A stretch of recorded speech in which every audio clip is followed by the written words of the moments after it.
Abra sua Bíblia em João, capítulo 6, nós vamos ler do verso 1 ao verso 15. O Evangelho de Jesus, conforme escreveu João, capítulo 6.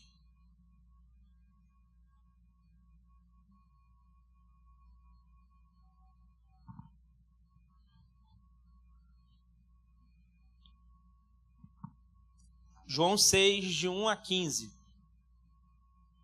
O texto diz o seguinte: algum tempo depois, Jesus partiu para outra margem do mar da Galileia, ou seja, do mar de Tiberíades, e grande multidão continuava a segui-lo, porque vira os sinais miraculosos que ele tinha realizado nos doentes.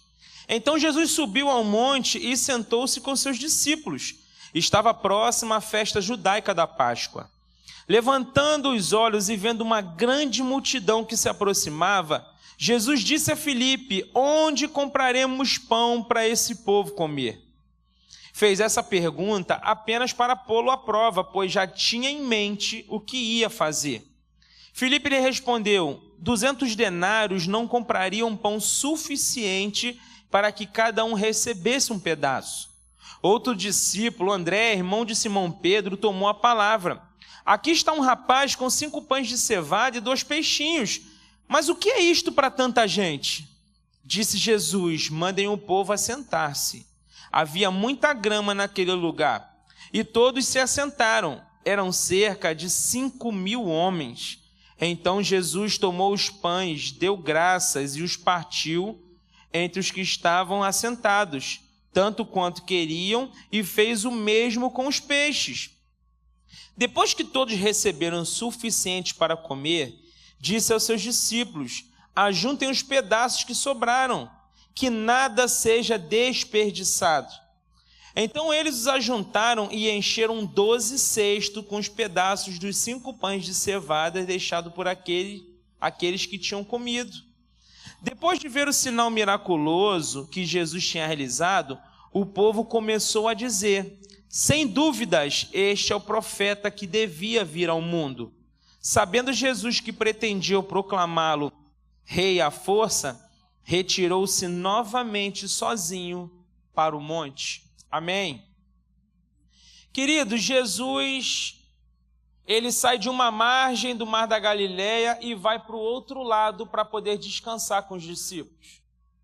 E Jesus talvez achando que chegaria lá e descansaria, quando ele vê, tem uma grande multidão aguardando ele por conta dos seus ensinos, por conta de tudo aquilo que eles viram Jesus fazer.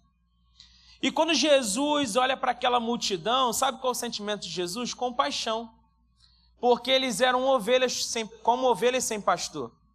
E Jesus vê aquela multidão e Jesus vai ensinar aquela multidão, como sempre fazia.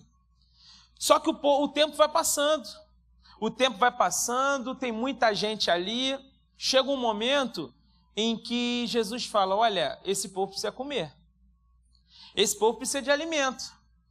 E aí, quando Jesus pensa isso, Jesus faz uma pergunta para Filipe, um dos discípulos, e fala assim: vem cá, Filipe, como é que a gente faz agora para sustentar todo esse povo? Diz o texto que eram 5.000 homens. E quando a gente vai estudar essa história, a gente percebe que eram cerca de entre 15 e 20 mil pessoas, porque tinha as mulheres e crianças.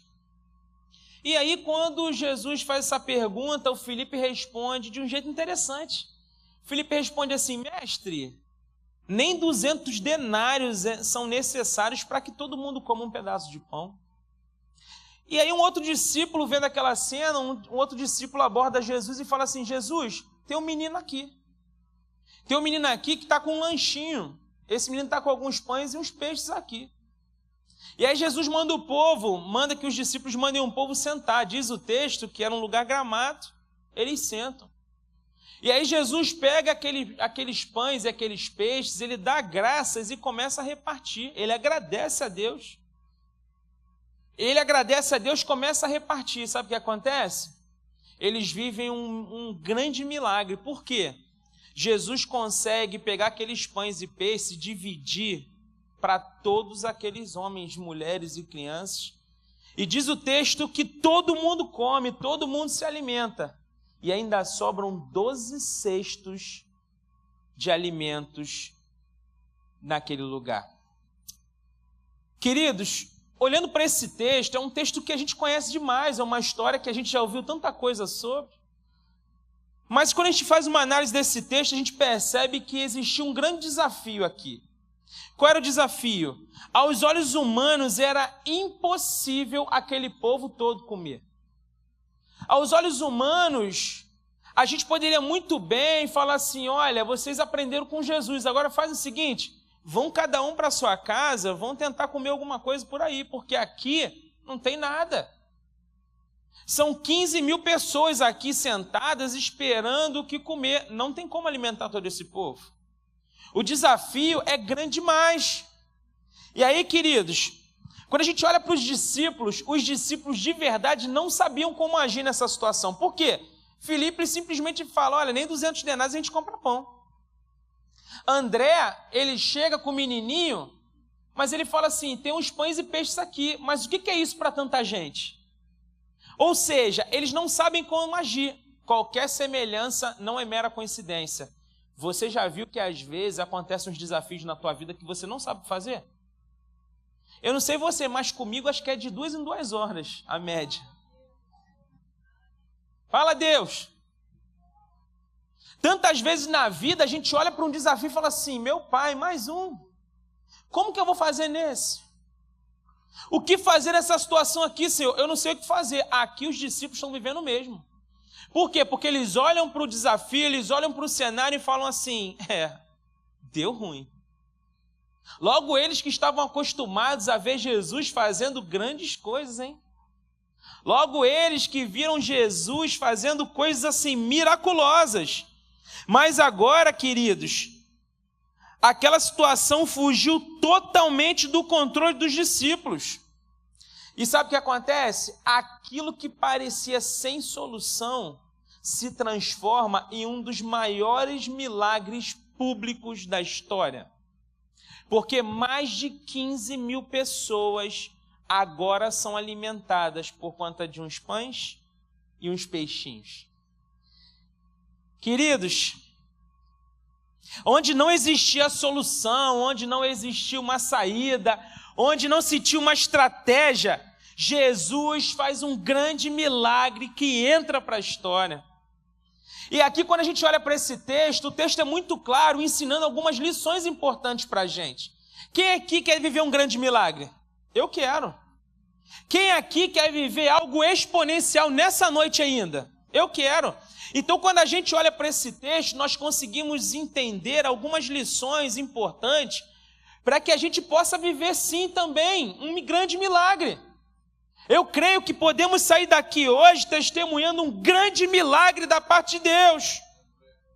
Para vivermos grandes milagres, o que precisamos entender nesse texto? Primeiro, encare os desafios como um teste de Deus. Encare os desafios como um teste de Deus. Os versos 5 e 6, eles vão dizer para a gente, levantando os olhos e vendo uma grande multidão que se aproximava, Jesus disse a Filipe, onde compraremos pão para esse povo comer?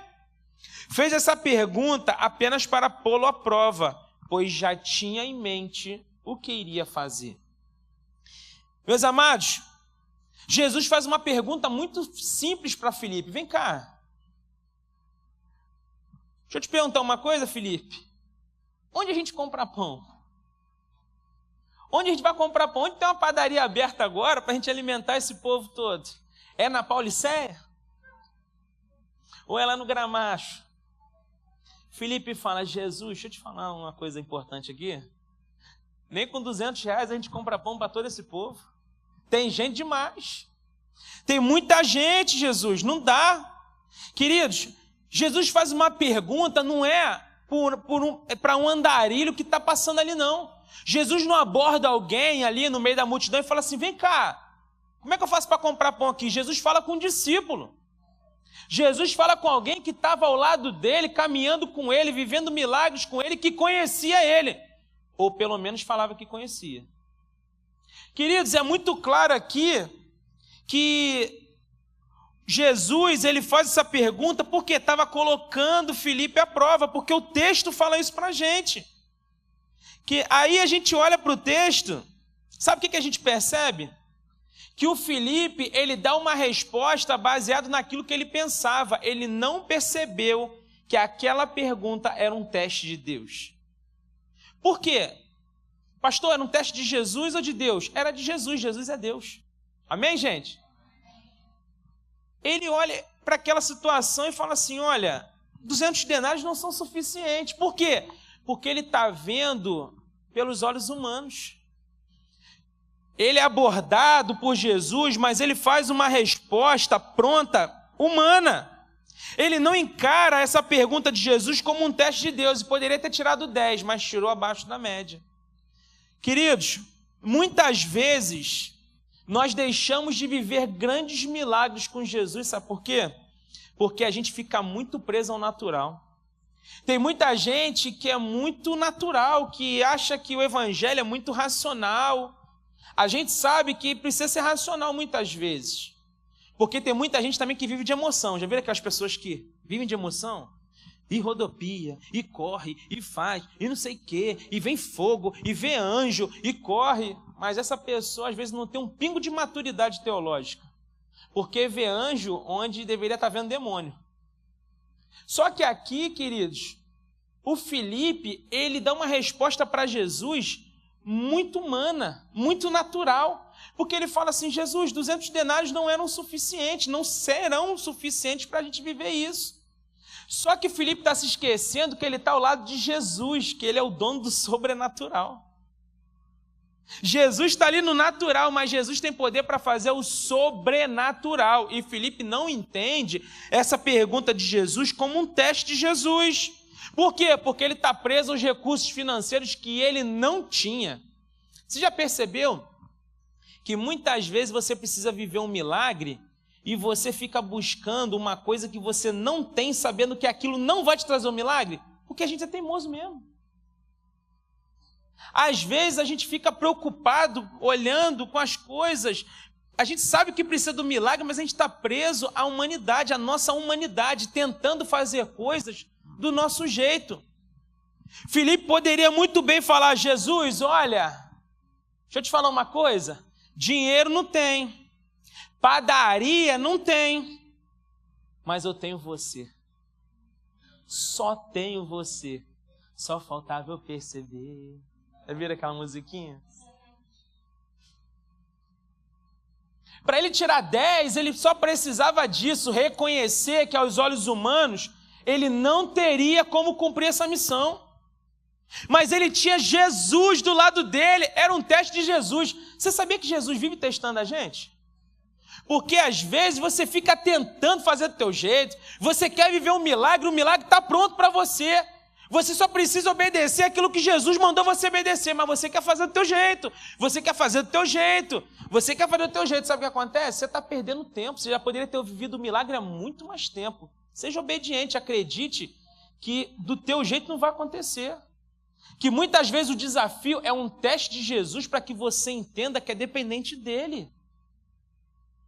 Jesus não perguntou para Filipe para fazer um quebra-cabeça, não. Jesus estava perguntando para Filipe, esperando Filipe dizer assim, olha, condições eu não tenho, mas eu tenho o Senhor pode fazer. Dinheiro a gente não tem, padaria não tem, mas tem o Senhor que é o pão da vida, o Senhor alimenta, e você é um pão que se a gente se alimentar, nunca mais a gente vai ter fome. A gente mata o problema aqui agora, Jesus. A gente mata o problema aqui agora, vamos acabar com o problema? É você é o pão da vida. Queridos, muitos desafios que nós passamos é teste de Deus, são testes de Deus. Só que quando a gente faz uma análise comportamental das pessoas, sabe o que a gente identifica? 2 perfis de pessoas. O primeiro perfil é aquela pessoa que qualquer dificuldade ela murcha. Já viu? Tem gente que qualquer problema que passa, acabou. Acha que tudo acontece com ela. Pastor, tudo acontece comigo. O mundo conspira contra mim. Tem gente que é assim. Queridos, Deus está dizendo para a gente hoje, ei, você não é o centro do mundo não, todo mundo tem desafio. Aquele mega milionário que você vê na televisão, ou aquele influencer que você acha que a vida dele é maravilhosa, ele tem desafios que você nem queira saber. Só que nas redes sociais todo mundo é muito bonito, todo mundo é muito inteligente, todo mundo está dando tudo certo para todo mundo. Eu nunca vi um vídeo de alguém falar assim, gente, cortaram a minha luz aqui porque eu não paguei esse mês. É sempre carro importado. É sempre foto mostrando o teto solar. E às vezes tem 5, 6 prestações atrasadas. Já perceberam isso? Queridos, a gente precisa entender que existe um perfil de pessoas que qualquer dificuldade murcha, mas tem um outro perfil. O outro perfil é que qualquer problema que passa quer buscar soluções humanas e na grande maioria das vezes só piora a situação. Você precisa entender que quando você quer fazer do teu jeito, você está dizendo para Jesus que não precisa dele. E tem um perigo grande aí, né? E tem um perigo muito grande aí. Por quê? Porque Jesus está dizendo para a gente essa noite, eu não preciso de você não. Eu quero cuidar de você, você é um filho amado. Fique tranquilo, porque eu sei como fazer. Os desafios são testes para perceber se você acredita ou não em mim. Fala, Deus! A gente precisa compreender isso aqui. Eu fico lembrando, queridos, quantos milagres a gente vive diariamente. Quantos testes de Deus nós passamos. Eu lembro, ontem mesmo eu estava olhando para minha filha assim, minha pequenininha, e eu vi ela correndo, pulando, e eu brigando com ela, falando, sossega, você não para. E aí eu lembrei de quando ela era um diagnóstico contrário. De quando o médico falou que a minha esposa ia ter que retirar o útero, porque ela não poderia ter mais filhos, que provavelmente ela tinha um câncer no útero. E nós oramos, clamamos, pedimos a Deus para que Deus revertesse o quadro. E a minha esposa foi curada e minha filha está aí correndo hoje. Os desafios da vida são testes de Deus. A gente precisa compreender isso. Agora, se você não compreende, qualquer problema você desanima. Qualquer dificuldade você acha que tudo acontece com você.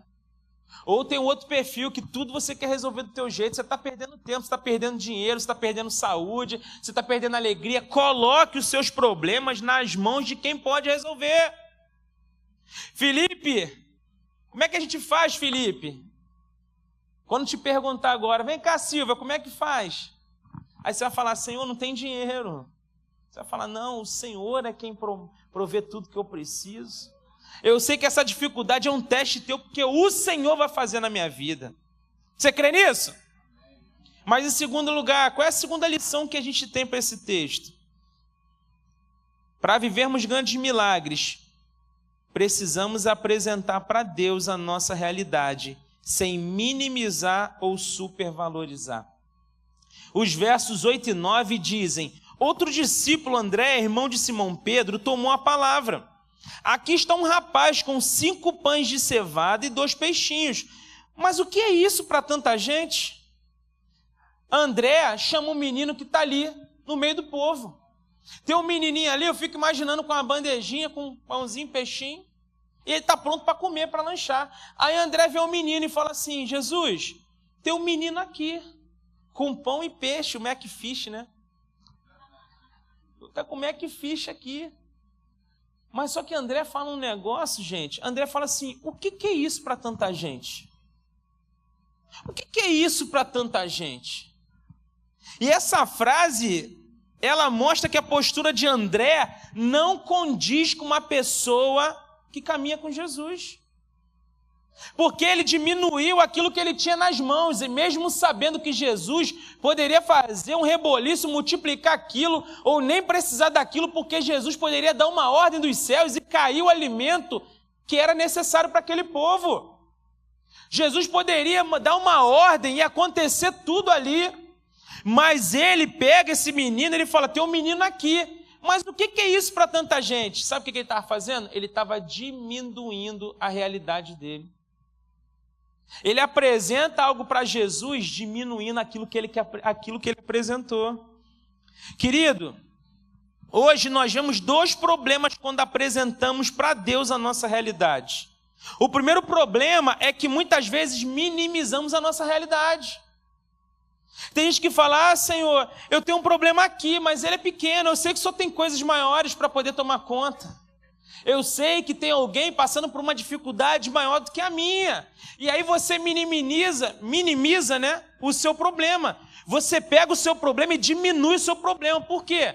Você acha que o problema do outro é maior e mais importante. Queridos, todos nós temos problemas e precisamos da intervenção divina neles.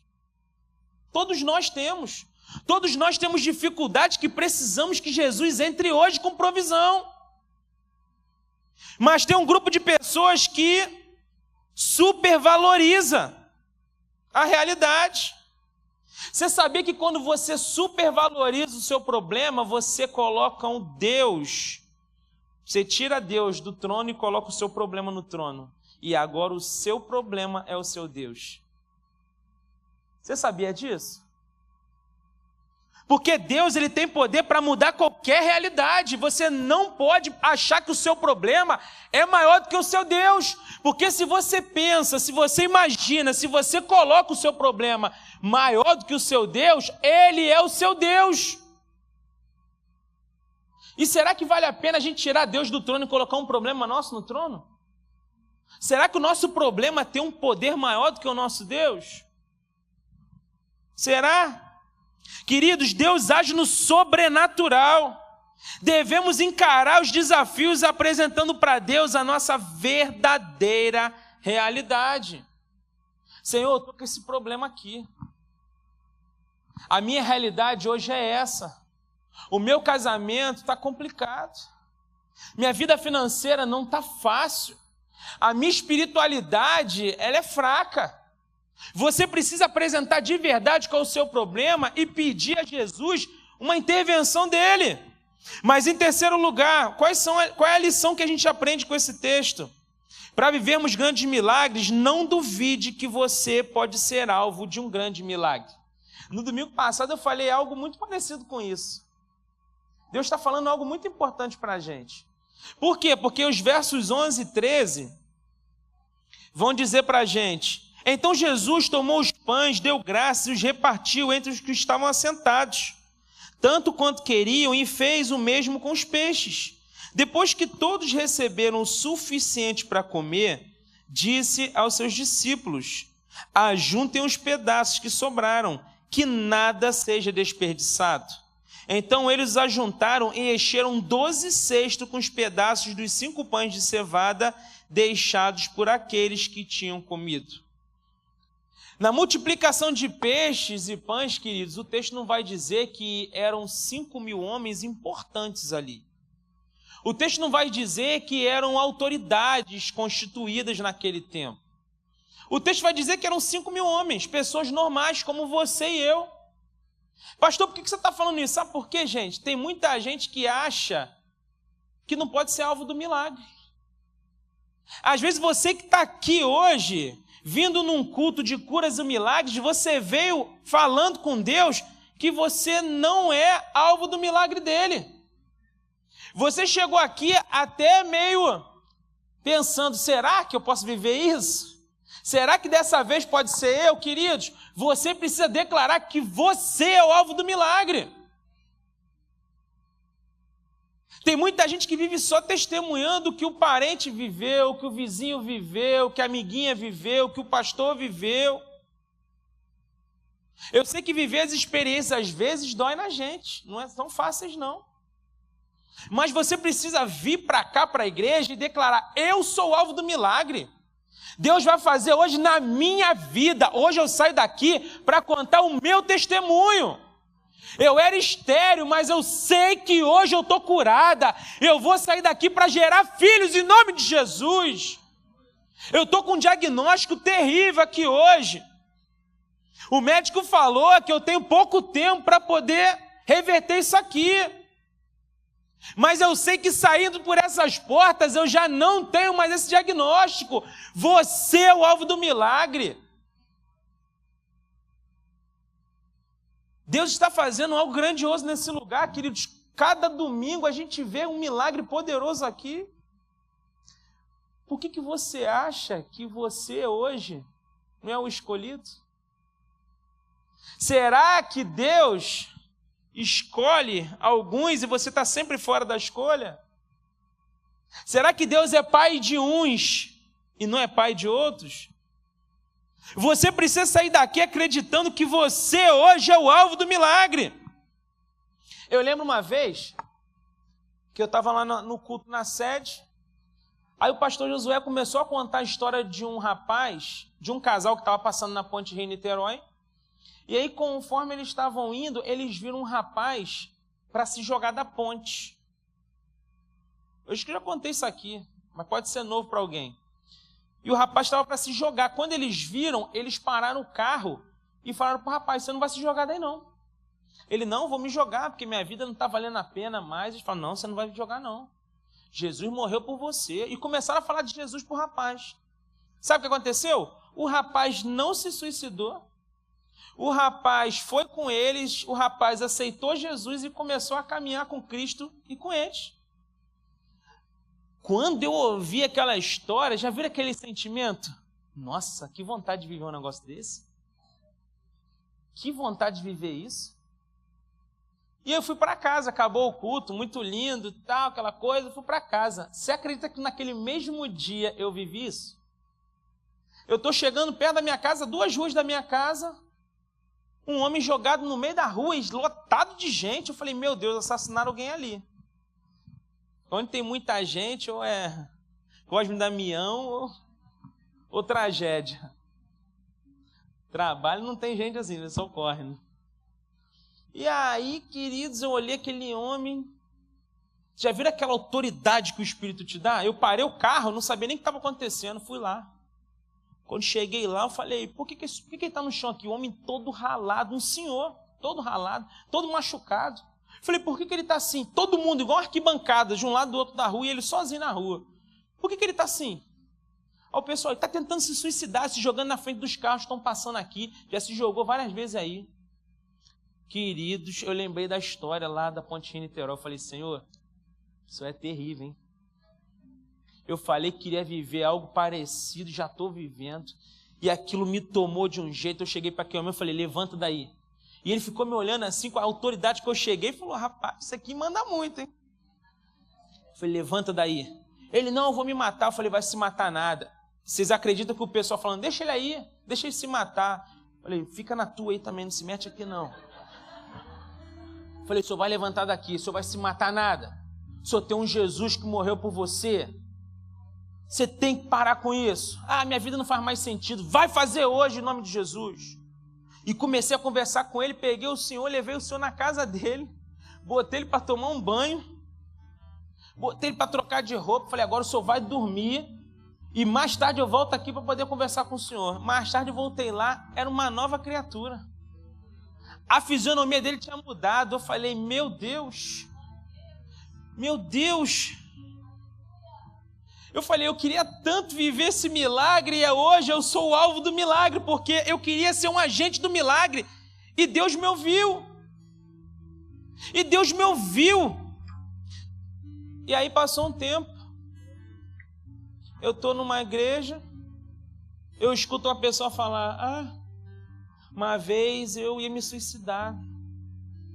E eu estava passando na frente de uma igreja. E aí o diabo mandando me jogar na frente do caminhão e eu não fiz isso. O diabo mandando fazer várias coisas, eu não fiz. Mas eu vi uma igreja. Quando eu vi a igreja, uma voz falou assim, entra nessa igreja. Eu entrei. E eu estou escutando ela falando. E eu entrei. E quando eu cheguei lá, tinha um homem pregando a palavra. E eu lhe pregando, e eu entendia perfeitamente o que ele estava falando. E eu fui tomada do poder de Deus. E eu fui ficando apaixonada por Jesus. Quando ele fez o apelo, eu não aguentei. Eu falei, eu quero esse Jesus. Eu quero esse Jesus, eu quero mudar de vida. Como que foi bênção na minha vida aquele homem? Já viram aquela coisa assim? Eu pensei, Senhor, como eu queria viver essa experiência. De novo. E aí eu estou parado, daqui a pouco vem uma pessoa falando no meu ouvido, pastor, você lembra do dia que você pregou nessa igreja, tal? Eu falei, lembro. Pois bem, era você que estava pregando lá. eu comecei a chorar. Eu falei, como que a gente, às vezes, não acredita que Deus nos vê, que nós somos o alvo do milagre, que Deus está vendo a gente, que Deus está sondando os nossos corações, Deus quer o que você precisa, o que você deseja. Você é o alvo do milagre, você precisa acreditar nisso. Muita gente está deixando de viver coisas grandes com Jesus porque acham que não são alvos do milagre. Queridos, eu preciso te falar algo muito importante nessa noite. O viver milagres não tem a ver com a gente, tem a ver com Jesus. Ah, pastor, mas eu tô meio errante aí, pastor. Eu estou fazendo uns negócios não muito legais, que ele se arrepende hoje. O milagre não tem a ver com você, tem a ver com Jesus. O caráter de Jesus não muda. O seu pode mudar, mas o dele não muda. Você é o alvo hoje. Declare isso, fale assim, eu sou o alvo. Fale de novo, eu sou o alvo do milagre. Você é o alvo do milagre. Peça para Jesus hoje o que você precisa e tenha fé para viver o milagre. Para concluir, aquilo que parece um desafio insuperável pode ser Jesus preparando o maior milagre que você vai testemunhar em sua vida. Vocês já viram aquele desafio que parece insuperável para a gente? Pastor, eu tenho uma dificuldade que ela é insuperável. Posso dizer algo importante? Para Jesus, pode ser hoje o maior testemunho que alguém já ouviu. Para você é um desafio insuperável. Para Jesus, Ele está preparando um baita testemunho, porque através dessa vida, da sua vida, através desse desafio que você está passando, muitas pessoas viverão grandes coisas com Jesus. Eu quero ler uma história. Há muito tempo, num reino distante, havia um rei que não acreditava na bondade de Deus. Ele não acreditava no amor de Deus, nos milagres de Deus. E ele tinha um súdito que só vivia falando de Deus.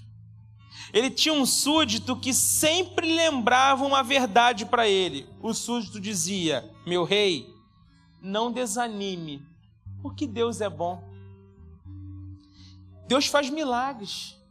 Deus é bom e faz milagres. Um dia, esse rei cismou de sair para caçar. E ele chamou o súdito, ele falou, vamos lá, vamos caçar. Sabe o que aconteceu? Eles estão lá caçando, e quando de repente uma fera atacou esse rei. Uma fera foi lá, atacou o rei, enfrentou o rei, e acabou comendo um dedinho do rei. Um dedinho mindinho da mão direita do rei. E quando o rei passa por essa situação, o rei fica extremamente indignado com isso. O rei fala, vem cá, súdito, você sempre fala que Deus é bom e faz milagres, e agora a gente vem para um lugar para caçar, eu passo por uma dificuldade, quase perco a minha vida, perdi um dedo, e você fala para mim que Deus é bom, que Ele faz milagres. Sabe o que acontece? O rei fica tão indignado com esse súdito, que joga esse rei num calabouço terrível, escuro, com um cheiro terrível, e deixa ele preso lá. Aí, queridos, um belo dia, esse rei vai para o mesmo lugar onde ele foi atacado por essa fera. E quando ele está lá, sabe o que acontece? Um grupo de índios pegam esse rei e levam ele cativo. E ele está lá no cativeiro, e agora ele sabe que esses índios eram canibais, que tinham o costume de matar homens e comer os homens. E aí ele está lá naquele ritual, o fogo começa a arder, e no momento que ele vai ser jogado na fogueira para ser queimado, morto, eles iriam comê-lo, um dos índios começa a revistar o corpo dele. O que acontece? O índio percebe que ele não tinha o dedinho. E na cultura deles, faltando algo, era inútil. E aí liberam esse homem, o rei vai para casa.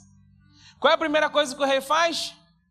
Vou lá falar com o súdito, vou me desculpar com ele, porque Deus me salvou dessa vez, né? E quando ele chega para o súdito, fala assim, olha, eu quero te pedir perdão, porque eu te joguei aí, cara. Mas você diz que Deus é bom e Deus faz milagres, eu estou vendo que realmente faz. Agora, eu tenho uma dúvida. Uma dúvida ficou martelando muito na minha cabeça. Você sempre diz que Deus é bom, que Ele faz milagres. Você veio e me recebeu com um grande abraço e não reclamou de eu ter te jogado nesse calabouço. Por que você fez isso? Ele, rei, Deus é bom e faz milagres. Se você não tivesse me jogado nesse calabouço, quem teria sido comido era eu, porque eu tenho todos os dedos na mão. Talvez você chegou aqui olhando para a sua dor, olhando para o seu desafio e achando, Deus se esqueceu de mim. Mas a boa notícia que eu tenho para você essa noite é que pode uma mãe se esquecer de um filho, mas Deus nunca se esquece da gente. Creia no seu milagre, creia na sua cura, porque o seu Pai, Ele está atento a todas as suas necessidades. Você crê nisso? Curva sua cabeça, eu quero orar por você. Olá, queridos, eu sou o pastor Jobert e eu quero muito te agradecer por você ter assistido esse vídeo. Se você foi abençoado, eu quero te fazer um pedido, que você compartilhe esse vídeo com alguém. Eu deixei aqui preparado para você 2 indicações de vídeos que podem abençoar a sua vida. Se você ainda não se inscreveu no canal, se inscreve no canal, ative as notificações e que Deus abençoe poderosamente a sua vida.